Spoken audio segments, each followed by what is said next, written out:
The glass of Merlot trembled in my hand, its deep red catching the candlelight like a secret I wasn't ready to share.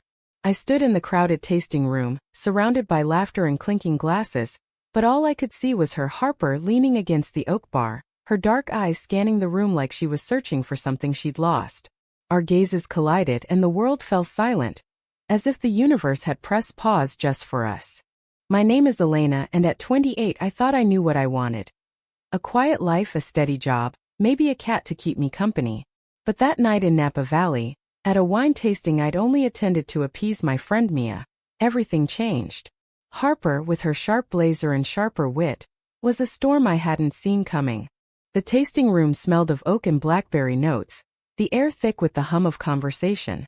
I was nursing my second glass, pretending to listen to Mia ramble about tannins, when Harper's voice cut through the noise.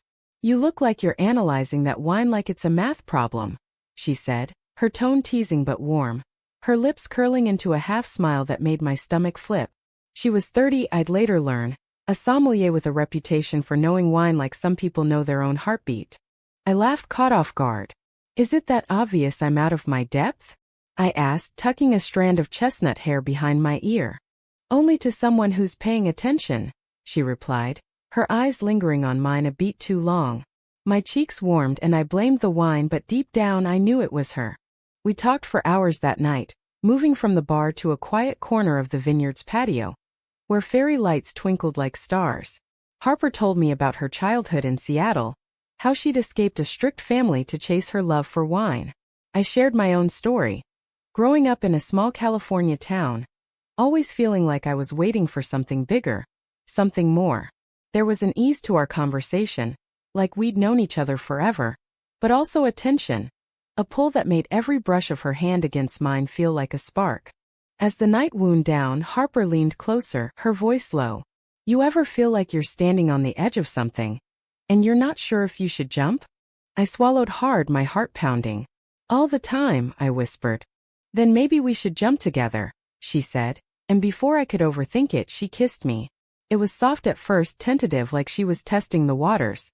But then it deepened, and the taste of Merlot on her lips became the only thing I wanted to know.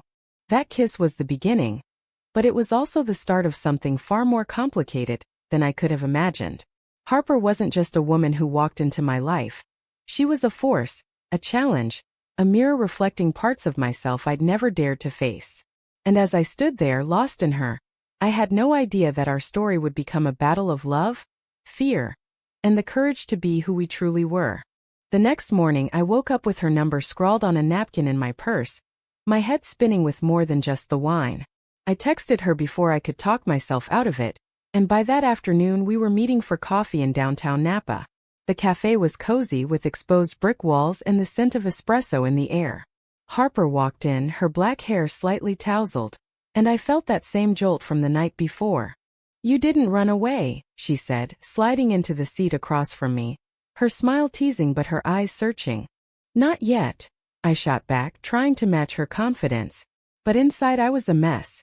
I'd never been with a woman before, never even considered it until her. My small-town upbringing hadn't exactly encouraged exploration, and the weight of that realization sat heavy in my chest. Over coffee, Harper told me more about her life. She'd moved to Napa 5 years ago, building a career as a sommelier while navigating a world that wasn't always kind to women like her. Openly queer, unapologetic, and fiercely independent. "It's not always easy," she admitted, stirring her latte. "People love to judge what they don't understand." I nodded, but her words hit deeper than I expected. I'd spent my life avoiding judgment, blending in, keeping my head down. Harper was the opposite. She lived out loud, and it both terrified and thrilled me. That afternoon we walked through a vineyard, the late summer sun warming our skin. She reached for my hand and I let her, even though my pulse raced with a mix of fear and exhilaration. "What are you afraid of, Elena?" she asked, stopping to face me, her thumb brushing over my knuckles. "Everything," I admitted, my voice barely above a whisper. "This us what it means." She didn't push, just squeezed my hand and said, "We'll figure it out together." But figuring it out wasn't as simple as it sounded. Over the next few weeks we fell into a rhythm. Dinners at her place, late-night drives along the coast, stolen kisses in the back of her car. Every moment with Harper felt like a revelation, like I was waking up from a life I'd been sleepwalking through. But the closer we got, the more my fears crept in. What would my family think? My friends? My coworkers? I worked as a graphic designer in a small firm, and while San Francisco was progressive, the whispers and sideways glances still stung. One night, at a gallery opening where I designed the promotional materials, I introduced Harper as my friend. The word slipped out before I could stop it, and the hurt in her eyes was immediate. "Friend?" she repeated later, her voice sharp as we stood outside the gallery. "I didn't mean it like that," I stammered, but the damage was done. "Then what did you mean, Elena?" she asked, her arms crossed. "Because I'm not here to be your secret." I wanted to explain, to tell her about the knot of fear in my chest, but the words wouldn't come. Instead, I watched her walk away, her silhouette disappearing into the foggy San Francisco night, and I wondered if I just lost the one thing that made me feel alive. The days without Harper felt like a drought, each one stretching endlessly without the spark of her laughter or the warmth of her touch. I stared at my phone, her last text, a simple "let me know when you're ready," burning a hole in my heart. I wasn't ready, but I was terrified of losing her, and that fear pushed me to act. I found her at the vineyard where we'd first met, working a private tasting event. She stood behind the bar, her movements graceful as she poured Pinot Noir for a group of tourists, her smile professional but distant. When she saw me, her expression flickered. Surprise, hope, maybe a trace of anger. I waited until the crowd thinned, my palms sweaty, my heart hammering. "Elena," she said, her voice neutral as she wiped down the bar. "What are you doing here?" "I messed up," I blurted, my voice shaking. "I'm sorry. I didn't mean to hurt you." She studied me, her dark eyes unreadable. "Then why did you?" The question hung between us, heavy and raw. I took a deep breath, the scent of wine and earth grounding me. "I'm scared, Harper. I've never done this before. Felt this way, been this open. I don't know how to tell the world I'm falling for you when I'm still figuring out what it means for me." Her expression softened, and she stepped around the bar, closing the distance between us. "I'm not asking you to have all the answers," she said, her voice low. "But I need you to be honest with me and with yourself." I nodded, tears stinging my eyes. "I want to try. I want us." She reached for my hand, her touch steadying me. "Then we'll take it one step at a time." That night, we drove to a cliff overlooking the Pacific, the ocean roaring below us. We sat on the hood of her car, sharing a bottle of Cabernet, and talked until the stars came out. Harper told me about her first love, a girl in college who'd broken her heart by choosing to stay closeted. "I promised myself I'd never hide again," she said, her voice quiet but firm. "But I also know it's not that simple for everyone." Her words stayed with me, a reminder of the courage it took to live authentically. I wanted that courage, but it felt like a mountain I wasn't sure I could climb. Still, with Harper beside me, I felt like I could at least start the journey. Over the next month, we rebuilt what I'd almost broken. Harper introduced me to her world. Queer wine tastings, drag shows in the Castro, late-night poetry readings in dimly lit bars. Each experience was a revelation, peeling back layers of myself I'd kept hidden. But the fear never fully left. At work, I dodged questions about my new friend, and when my mom called, I changed the subject whenever she asked if I was dating. One evening, Harper invited me to a dinner party at her apartment, a cozy loft filled with mismatched furniture and shelves of wine bottles. Her friends were a vibrant mix, artists, chefs, activists, all openly queer, all unapologetically themselves. I felt out of place, my smiles forced as I tried to keep up with their easy banter. "You okay?" Harper whispered, pulling me aside as her friends laughed over dessert. "I don't know how to do this," I admitted, my voice barely audible. "They're all so sure of themselves. I feel like a fraud." "You're not a fraud," she said, her hand on my cheek. "You're just finding your way." But later that night, as we lay in her bed, her arms around me, I couldn't shake the feeling that I was letting her down. Harper deserved someone who could stand beside her without hesitation. Someone who wasn't afraid to claim her in front of the world. I wanted to be that person, but the weight of my own doubts kept pulling me back. The tension came to a head a week later, at a wine festival in Sonoma. Harper was a guest speaker, commanding the stage with her knowledge and charisma.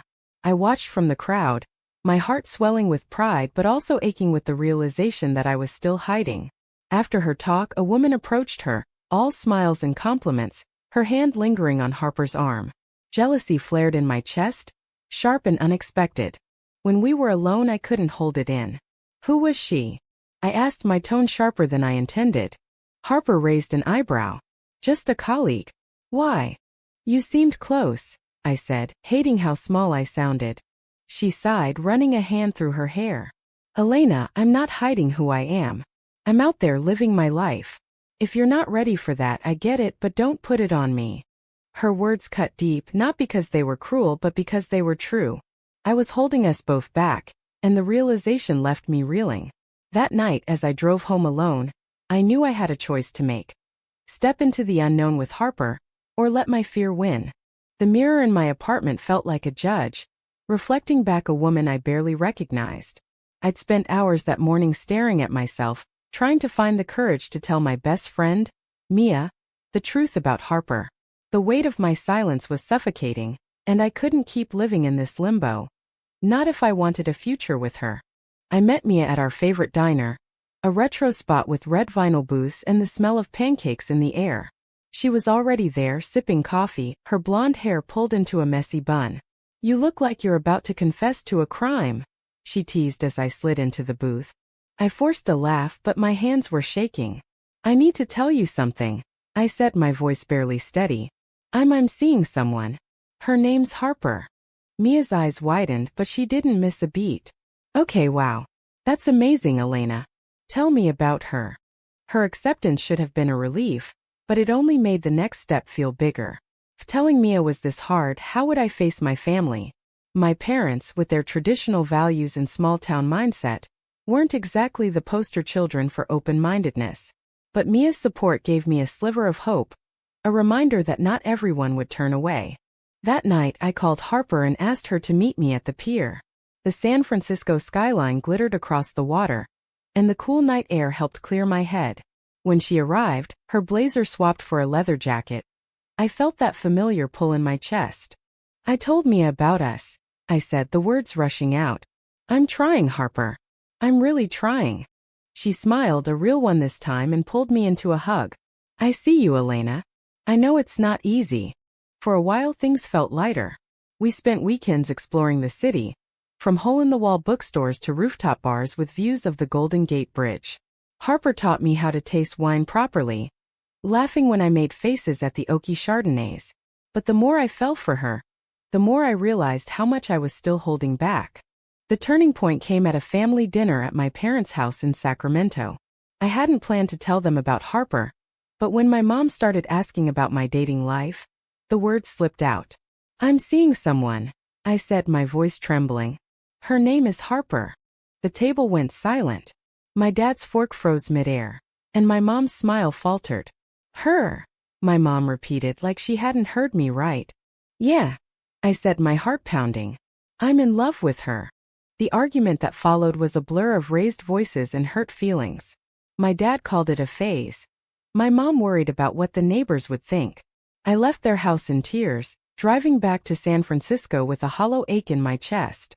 When I told Harper what happened, she held me as I cried, her arms a safe haven. I'm proud of you, she whispered. Even if it hurts right now, you were honest. That's huge. But the fallout with my family lingered like a bruise.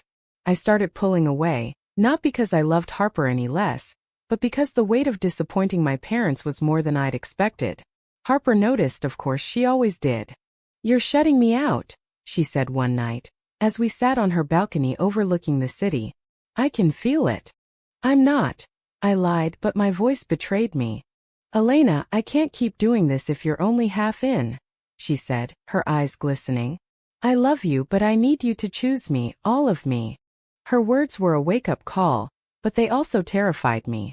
I loved her more than I'd ever loved anyone, but the thought of losing my family, my safety net, felt like losing a part of myself. I left her apartment that night without giving her an answer, the city lights blurring through my tears. The weeks that followed were a haze of self-doubt and sleepless nights. I threw myself into work, designing logos and posters until my eyes burned, trying to drown out the ache of missing Harper. But every quiet moment brought her back. The way she laughed, the way her hand felt in mine, the way she made me feel like I could be more than I'd ever dared to be. I tried calling my parents, hoping for reconciliation, but our conversations were strained, full of awkward silences and unspoken judgments. "We just need time," my mom said, but it felt like a door closing. I started to wonder if I'd made a mistake, if I'd thrown away my family for something that might not even last. But then I'd think of Harper's smile, her courage, the way she'd fought for her place in the world, and I'd feel a spark of that same strength in me. I wasn't ready to give up on us, but I didn't know how to move forward either.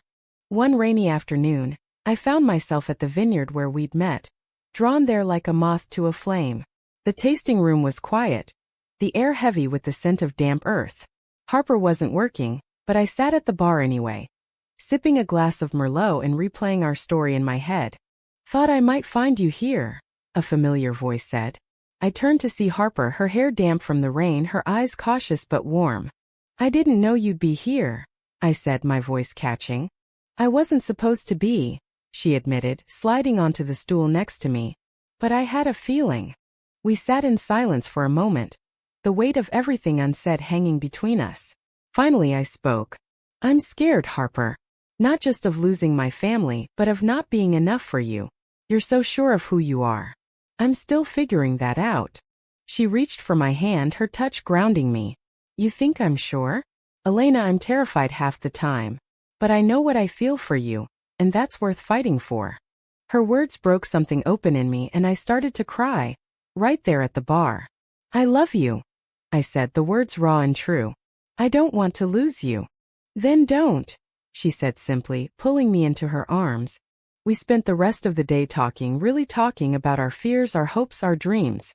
Harper told me she'd been offered a job in New York, a big step up in her career, but she hadn't accepted yet because of me. "I don't want to go without you," she said, her voice steady but vulnerable. The idea of moving across the country was daunting, but it also felt like a chance to start fresh, to build a life together without the shadows of my past holding me back. "Let's think about it," I said, and for the first time, I felt like I was choosing her, fully and without reservation. Over the next few weeks we made plans. I started opening up to my coworkers, introducing Harper as my girlfriend and feeling a weight lift each time I said the word. Some were supportive, others less so, but I was learning to let go of the need for everyone's approval. I even reached out to my parents again, this time with more resolve. "I'm not asking for your permission," I told them over dinner. "I'm telling you who I am, and I hope one day you'll accept it." My dad was quiet, but my mom reached for my hand. "We love you, Elena," she said, her voice shaky. "We're trying." It wasn't perfect, but it was a start. And with Harper by my side, I felt like I could face anything. 6 months later, I stood in a small apartment in Brooklyn, boxes scattered around me, the sound of New York traffic filtering through the open window. Harper was in the kitchen, unpacking a crate of wine glasses, her laughter echoing as she teased me about my terrible packing skills. This was our new beginning, and it felt like a miracle. The move hadn't been easy. Leaving California meant leaving behind the life I'd known, the comfort of familiarity. But it also meant stepping into a world where I could be myself unapologetically with Harper by my side. We'd found a community in New York, friends who welcomed us, queer spaces where we could be open, a city that felt like it was waiting for us to make it our own. Harper's new job at a prestigious winery kept her busy, but she always made time for us. We'd spend evenings exploring the city, from cozy wine bars in the West Village to quiet walks along the Hudson. Every moment with her felt like a gift, a reminder of how far I'd come. One night, as we sat on our tiny balcony, sharing a bottle of the same Merlot we'd tasted the night we met, Harper turned to me, her eyes soft. "You know, I never thought I'd find someone who'd make me want to stay in one place," she said. "But with you, I want to build something real." I leaned in, kissing her, the taste of wine and love mingling on my lips. "We already are," I whispered. My relationship with my parents was still a work in progress. We talked more now, and while they didn't fully understand, they were trying. My mom had even sent us a housewarming gift, a set of wine glasses with a note that simply said, "Be happy." It was small, but it was enough. Looking back, I realized that meeting Harper at that wine tasting wasn't just chance. It was a turning point. A moment that forced me to confront who I was and who I wanted to be. Loving her wasn't just about romance. It was about finding the courage to live authentically, to embrace every part of myself, even the parts that scared me. As we sat there, the city buzzing below us, I thought about the journey we'd taken. The fights, the fears, the moments of pure joy. Harper had taught me that love wasn't just about the taste of wine or the thrill of a kiss. It was about showing up, day after day, and choosing each other, no matter what. And in that moment, with her hand in mine, I knew I'd keep choosing her every single day, for as long as she'd let me.